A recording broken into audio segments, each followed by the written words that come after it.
Ok. Est-ce que vous savez que Jésus a donné 2 gestes physiques à faire à ses disciples? C'est des rituels un peu. Les rituels, c'est pas forcément religieux, hein. Il y a des rituels qu'on a un peu dans la vie de tous les jours, soit dans le sport ou dans les relations sociales. En ce moment, on a la modification de notre rituel pour dire bonjour, qui est un peu spécial. Il y a le rite gênant de se toucher les coudes. Pour les plus cools, c'est le point comme ça.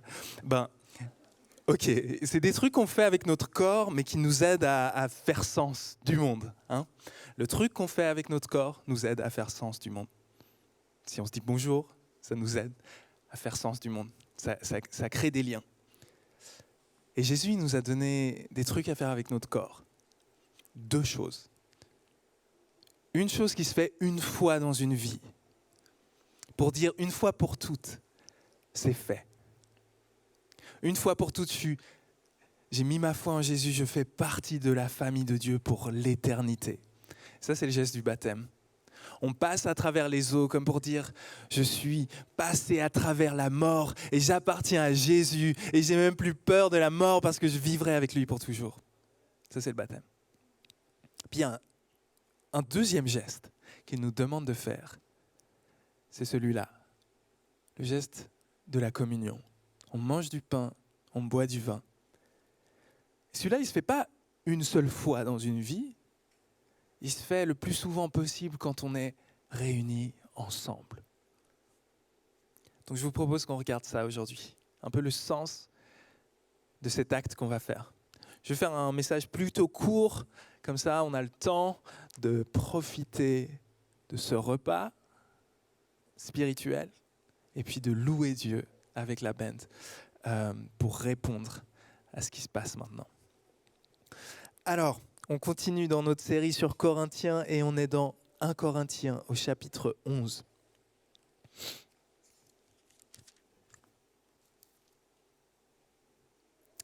« 1 Corinthiens, chapitre 11, je commence à lire au verset 17. « Si je ne vous félicite pas en formulant cette injonction, c'est que vous vous réunissez non pas pour le meilleur, mais pour le pire. » Ok, donc là, on a Paul qui est en train d'écrire la lettre aux Corinthiens. Il est en train de dire, vous savez, le truc que vous faites le dimanche, là, c'est pas positif en fait, c'est carrément négatif. Tu t'imagines si on te disait ça de notre célébration? Ce que vous êtes en train de faire, c'est pas juste bof. C'est pas juste, vous n'avez pas des célébrations nulles. Vous avez des célébrations néfastes. Aïe. Donc pourquoi est-ce qu'il dit ça? D'abord, j'apprends que lorsque vous vous réunissez en Église, il y a parmi vous des divisions. Et je le crois en partie. Il faut bien qu'il y ait aussi des dissensions entre vous pour que ceux d'entre vous qui résistent à l'épreuve puissent se manifester. Et il est en train de dire, un des gros problèmes chez vous, c'est que vous êtes divisés. Vous venez ensemble, mais vous n'êtes pas ensemble. Donc lorsque vous vous réunissez, ce n'est pas pour prendre part au dîner du Seigneur, car au moment de manger, chacun se hâte de prendre son propre dîner, de sorte que l'un a faim tandis que l'autre est ivre. N'avez-vous pas des maisons pour manger et boire? Ou bien méprisez-vous l'Église de Dieu en faisant honte à ceux qui n'ont rien? Que dois-je vous dire? Dois-je vous féliciter? Sur ce point, je ne vous félicite pas. Il est en train de dire, quand vous venez ensemble le dimanche, parce qu'à l'époque c'est dans les maisons qu'on faisait l'église, et ça se passait pendant les repas, qu'on prenait un temps pour la communion. Et il est en train de dire, quand vous mangez ensemble les dimanches, c'est pas la communion que vous prenez. Vous croyez que vous faites partie du dîner du Seigneur? Non. Vous faites un espèce de pique-nique. Mais même pas un pique-nique cool où il y a une bonne ambiance. Un pique-nique où il y a les riches d'un côté qui mangent à leur faim, qui sont bien bourrés parce qu'ils ont bu beaucoup de vin, du très bon vin de qualité, et puis il y a les pauvres à l'extérieur. Eux, ils ne sont pas vraiment invités à la table. Donc il y a une division. Et au lieu de prendre ce repas pour proclamer l'évangile, ils utilisent ce repas pour humilier certains et exalter d'autres. Et comment est-ce que Paul va répondre à ce problème ? Il va dire « Car moi j'ai reçu du Seigneur ce que je vous ai transmis ». Comment est-ce qu'il répond à ce problème ? Il dit « Rappelez-vous ce que Jésus nous a dit ». Rappelez-vous l'enseignement de Jésus. Le Seigneur Jésus, dans la nuit où il allait être livré, prit du pain et après avoir rendu grâce, il le rompit. « C'est mon corps qui est pour vous. Faites ceci en mémoire de moi. » Il fit de même avec la coupe après le dîner en disant « Cette coupe est l'alliance nouvelle en mon sang. Faites ceci en mémoire de moi toutes les fois que vous en boirez. Car toutes les fois que vous mangez ce pain et que vous buvez cette coupe, c'est la mort du Seigneur que vous annoncez jusqu'à ce qu'il vienne. » Rappelez-vous le vrai sens de ce que vous êtes en train de faire maintenant. Donc, il rappelle cet enseignement de Jésus et ensuite il va dire ce que ça change pour la communauté des Corinthiens. Il va dire, c'est pourquoi celui qui mange le pain ou boit la coupe du Seigneur indignement sera coupable envers le corps et le sang du Seigneur. Que chacun s'examine plutôt lui-même. Et qu'ainsi il mange du pain et boive de la coupe. Car celui qui mange et boit sans discerner le corps mange et boit un jugement contre lui-même. C'est pour cela qu'il y a parmi vous beaucoup de malades et d'infirmes, et qu'un assez grand nombre se sont endormis dans la mort. Il est en train de dire, vous êtes en train d'être jugés en fait. C'est Dieu lui-même qui vous résiste en tant qu'Église. Pourquoi ? Parce que vous prenez le symbole de l'unité, le symbole de l'amour ultime de Dieu, et vous l'utilisez pour humilier les pauvres. Vous croyez que Dieu, il est pour vous en ce moment ? Non. Il est contre. Il vous résiste et vous en souffrez. Ça fait un peu froid dans le dos de voir ça. Les bêtises qu'on peut faire avec les choses que Dieu nous donne.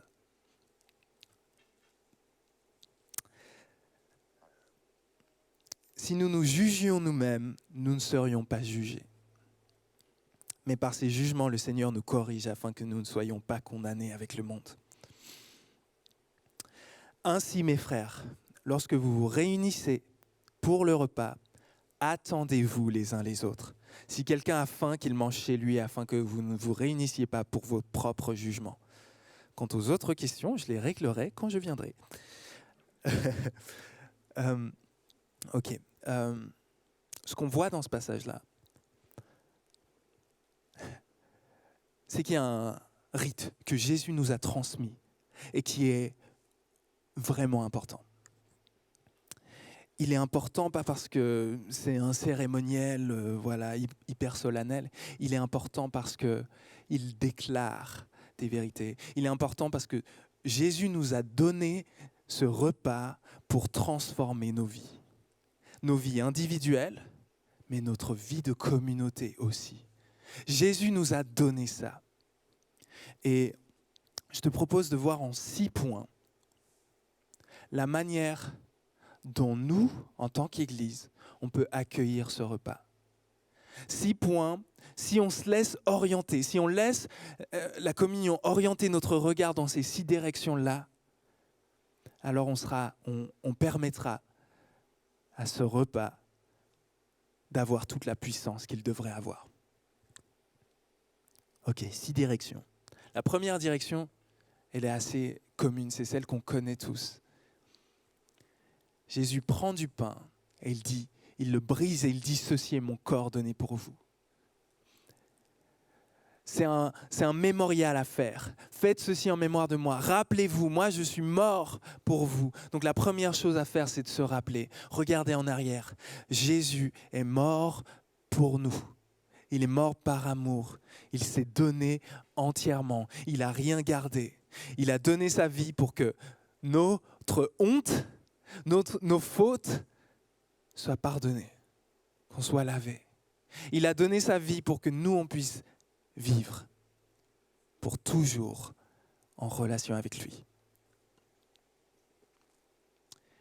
Et en même temps, ce n'est pas juste un regard derrière qu'il nous invite à faire, c'est un regard à l'intérieur.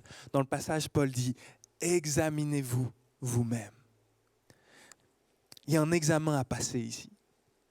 Et ce n'est pas un examen éliminatoire. Il y a un examen à passer qui est la question. Est-ce que tu reconnais ce qui se fait là? Est-ce que tu reconnais le corps et le sang de Jésus?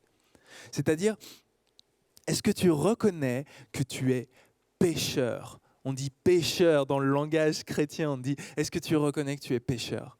Mais ce que ça veut dire en vrai, c'est ce que tu reconnais, que tu fais du mal. Tu te fais du mal à toi, tu fais du mal aux autres. Tu n'arrives pas à atteindre même tes propres idéaux. Tu fais du mal. Est-ce que tu es prêt à l'admettre? Est-ce que tu es prêt à dire « J'ai besoin d'aide, Jésus. J'ai besoin d'aide, Jésus. » Ça, c'est le seul test. La seule chose qui va déterminer si oui ou non, nous, on te laisse venir manger avec nous de ce pain, c'est ce que tu es prêt à dire « J'ai besoin d'aide, Jésus. » Et oui, ça va te mener sur un chemin de transformation. Oui, ça va te mener à abandonner des trucs, à prendre des décisions difficiles. Mais la seule condition, c'est ça. Je regarde à l'intérieur. Et en même temps, avec ce repas, je regarde en haut. Je regarde en haut. Je lève les yeux vers le ciel. Parce qu'en fait, quand on est réunis ensemble dans le nom de Jésus et qu'on fait le geste que Jésus nous demande de faire, lui, il nous promet qu'il est là, présent. Quand on mange ce pain, qu'on boit ce vin, c'est Dieu lui-même qui nous nourrit. Et on a besoin de ces transformations-là. Moi, j'ai besoin de voir cette transformation-là dans ma vie. J'ai besoin d'être nourri par Dieu. Je sens dans mon âme qu'il y a un vide tant que Jésus ne m'a pas nourri. En plus de ça, non seulement on regarde au passé, non seulement on regarde à l'intérieur, non seulement on lève les yeux, mais ensuite on regarde à l'avenir. Parce que dans le passage, c'est écrit, quand à chaque fois que vous prenez ce pain, vous proclamez la mort du Seigneur jusqu'à ce qu'il revienne. En tant que chrétien, on subit toutes les choses que tout le monde subit. Il y a des hauts, il y a des bas dans la vie. On voit l'injustice, on voit l'oppression. Il y a des choses qu'on ne comprend pas. Il y a des gens qu'on perd dans notre entourage. On ne comprend pas pourquoi. On perd des jobs. On souffre, mais on ne comprend pas pourquoi.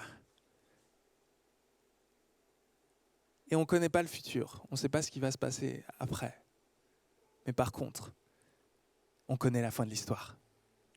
On ne connaît pas l'avenir. Je ne suis pas voyante, mais je connais la fin de l'histoire. Je sais qu'à la fin, il y a Jésus qui vient et qui met fin à l'injustice. Il y a Jésus qui vient et qui fait en sorte que tout ce qui était caché sera révélé. Que ceux qui étaient opprimés seront élevés. Chaque fois qu'on mange ce pain, on proclame, ce n'est pas la fin de l'histoire. Jésus aura le dernier mot. Et en même temps, on fait ça et en même temps, on a le regard vers le futur, mais en même temps, on regarde autour de nous. Parce qu'autour de nous, il y a d'autres gens qui sont des fils et des filles de Dieu et qui mangent à la même table que nous. S'il y a un truc qu'on doit apprendre de ce passage, c'est que c'est inacceptable qu'on soit divisés les uns contre les autres. C'est inacceptable qu'on se méprise les uns les autres. C'est inacceptable qu'on accepte des relations qui ne sont pas réconciliées dans l'Église. On est un. Dans le chapitre d'avant, Paul dit, parce qu'il y a un seul bout de pain, nous sommes un seul corps. Il y a un seul pain, il y a un seul Jésus-Christ qui a donné sa vie pour nous. Alors nous sommes un et on a ce check à faire avant de venir prendre la communion. Il y a cette question. Est-ce que je suis réconcilié avec ceux qui m'entourent? Est-ce que je garde la rancune envers mes frères et mes sœurs? Et puis, finalement, il y a ce dernier regard. Non seulement on regarde autour de nous dans l'Église, mais avec la communion, et c'est mon dernier point, on regarde au-delà des murs de l'Église. Avec la communion, comme je l'ai dit, on est en train de proclamer la mort de Jésus. Et ça veut dire qu'en fait, c'est une invitation. Une invitation qu'on est en train de faire en prenant ce repas.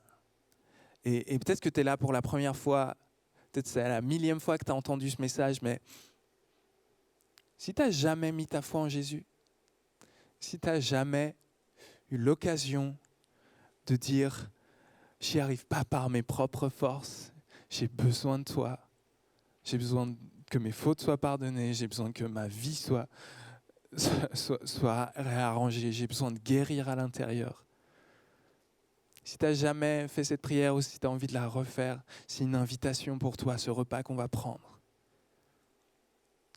Si c'est la première fois que tu entends ce message, je t'invite à cette table, je te dis, goûte et vois comme est bon le Seigneur. La seule condition que je veux mettre pour ceux qui prendraient ce pain et ce vin pour la première fois, c'est la condition que j'ai donnée tout à l'heure. C'est d'admettre. Admettre que tu n'y arrives pas par tes propres forces, que tu as besoin d'aide, que tu as besoin de Jésus. Je m'arrête là. On va se donner le temps de laisser descendre ça. Il y a les points qui vont être affichés à l'écran.